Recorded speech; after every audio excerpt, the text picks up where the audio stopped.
My name is Mike. I'm 42 years old, and I live in Rochester, New York. I work for the Southeast Area Coalition. We go by the acronym SEAC, SEAC. I'm the executive director. I've now been with the agency for just under a year.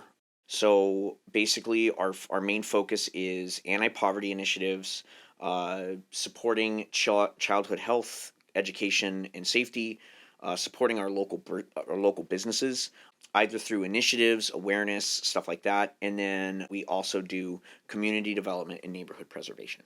Because we do have such a disparity economically, we're the third poorest city in the nation. Yeah, we're the third poorest, and so we have a lot of work to do and a lot of racial disparity here too. We're horribly segregated.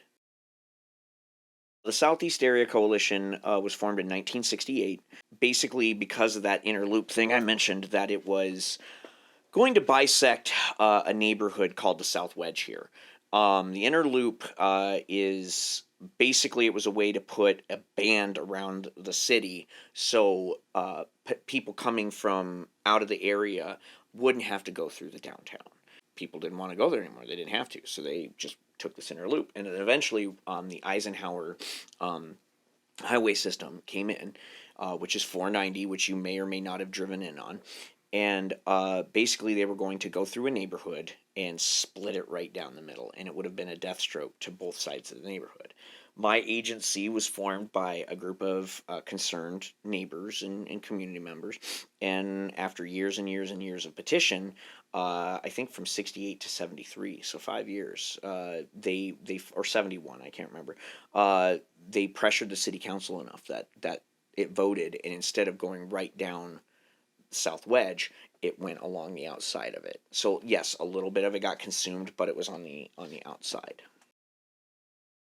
What was great about becoming the ED of SEAC was the area that I mostly eat, breathe, and sleep in is the Southeast area.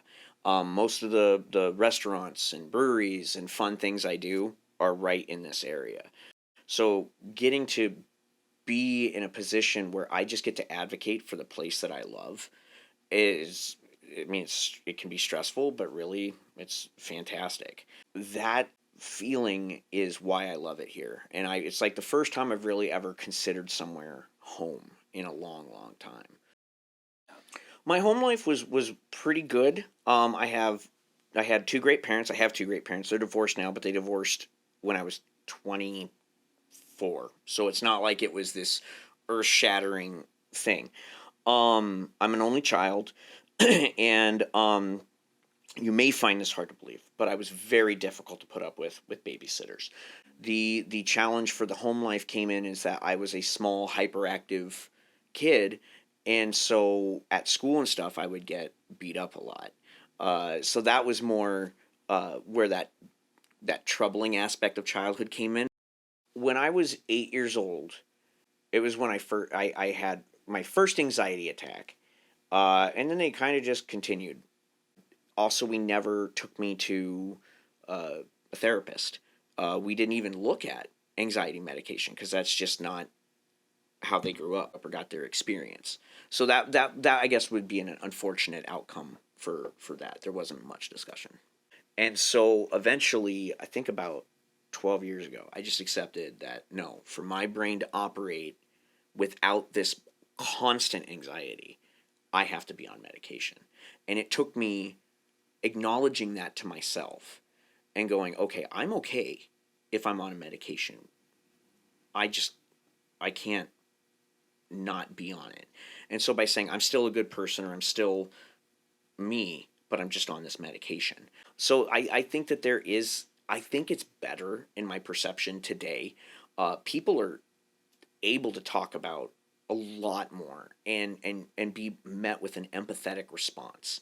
Or I have no idea what you're talking about because I don't know, but I'm willing to listen or learn. And I think that that's a much more gratifying and welcoming environment than even 10 years ago, 15 years ago. Getting in at the community level and going upward is how you see any form of change.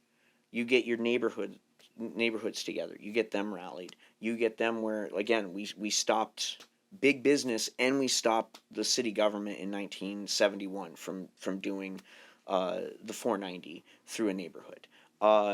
You get communities together and advocating change, sometimes angrily and rightfully so, like with the Black Lives Matter movement, and you will start seeing corporations switching their tune, you know, and so I think that that community buy-in and going from bottom up is going to change how we do things.